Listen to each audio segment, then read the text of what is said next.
নমস্কাৰ গুৱাহাটীৰ সীমা এতিয়া বহল হল তিহুৰ পৰা আৰম্ভ কৰি জাগিৰোড মৰিগাঁও ছয়গাঁৱৰ পৰা চিপাঝাৰ পৰ্যন্ত এক বৃহৎ নতুন গুৱাহাটী নিৰ্মাণ কৰা হ'ব লগতে গুৱাহাটীত নিৰ্মাণ হ'বলৈ গৈ আছে তিনিখন নতুন ফ্লাইঅভাৰো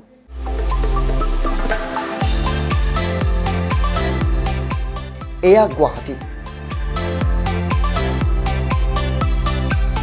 গুৱাহাটী মানে এতিয়া কেৱল খানাপাৰাৰ পৰা জালুকবাৰী বা নুনমাটিৰ পৰা আদাবাৰী নহয় নতুন গুৱাহাটীৰ আকাৰত বৃহৎ হ'ব তিহুৰ পৰা জাগিৰোডো এতিয়া গুৱাহাটীৰ ভিতৰত পৰিব গুৱাহাটী সীমা সম্প্ৰসাৰণ কৰা হৈছে এদিকে তিহু আনপিনে জাগিৰোড মৰিগাঁও আৰু ফালে ছয়গাঁও আৰু চিপাঝাৰ এইখন হ'ব ভৱিষ্যতৰ গুৱাহাটী আৰু দক্ষিণ পূব এছিয়াৰ দুৱাৰমুখ গতিকে ইয়াৰ বাবে আন্তঃগাঁথনি যাতায়াতৰ যোগাযোগ ব্যৱস্থা শক্তিশালী ওপৰত অত্যাধুনিকৰণ কৰাৰ বাবে আমি এই পদক্ষেপ হাতত লৈছোঁ আমাৰ দৃঢ় বিশ্বাস যে আগন্তুক দিনত গুৱাহাটী ৰাইজৰ সহযোগত এই কাম আমি সময়মতে সম্পূৰ্ণ কৰিব পাৰিম গুৱাহাটী নিৰ্মাণ হ'বলগীয়া নতুন ফ্লাইঅভাৰৰ নিৰ্মাণৰ শুভাৰম্ভণি অনুষ্ঠানত অংশ লৈ মুখ্যমন্ত্ৰীগৰাকীয়ে গুৱাহাটীৰ এই নতুন পৰিসীমাৰ কথা সদৰি কৰে ইপিনে যান-জঁট সমস্যাৰ পৰা গুৱাহাটীবাসী উদ্ধাৰ কৰিবলৈ নতুন তিনিখন ফ্লাইঅভাৰ নিৰ্মাণ হ'বলৈ গৈ আছে গণেশগুৰি ফ্লাইঅভাৰখনত আমি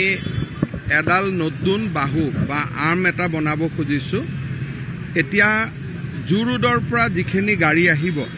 সেই গাড়ীখিনি খানাপাৰালৈকে ফ্লাইঅভাৰৰ ওপৰেদি পোনে পোনে যাব পাৰিব ফ্লাইঅভাৰৰ তলেদি অহা যোৱা কৰিব নালাগে ঠিক সেইধৰণে উলুবাৰীৰ পৰা যিখিনি গাড়ী জু ৰোডলৈকে আহিব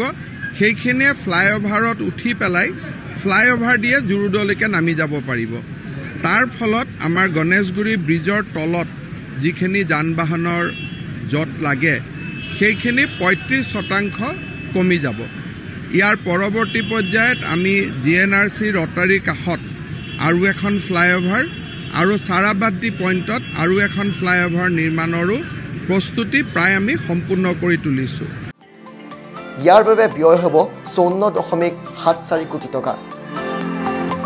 গণেশগুৰি ফ্লাইঅভাৰৰ দৈৰ্ঘ্য হ'ব ৩১৫.১৩৮ মিটাৰ আশা কৰা হৈছে শীঘ্ৰে এখন নতুন গুৱাহাটী উপহাৰ পাব মহানগৰীকে